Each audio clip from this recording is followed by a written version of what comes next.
তারপরে সে বাম দিকে লক্ষ্য করবে, তার জীবনের সব কর্ম দেখতে পাবে। সেদিন ঠেকানো খুব কঠিন। বিচারের মাঠে আল্লাহ যদি আপনার উপরে সন্তুষ্ট থাকেন, এইগুলো আপনাকে পড়ানো হবে। পড়াতে পড়াতে আল্লাহ তাআলা বলবেন, আজ আলামা কাতাবাতি, আমার লেখকেরা কি অন্যায় করেছে? তুমি কি মনে করো যে এই পাপ করনি তবুও ফেরেশতারা লিখে দিয়েছেন, এটা মনে করো? তখন আপনি বলবেন, লা ইয়া রাব্বি, না না না না, আমি সেটা বলিনি, আমি এটা বলিনি।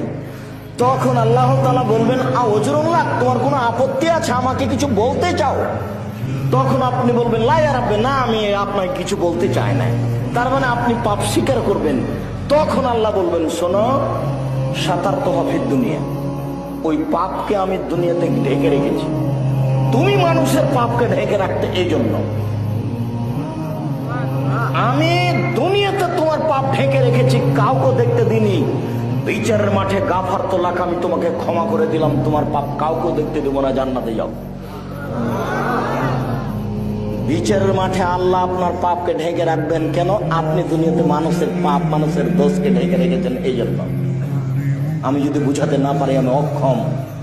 রাসূল সাল্লাল্লাহু আলাইহি সাল্লাম 1450 বছর পূর্বে এই কথা বলে গেছেন।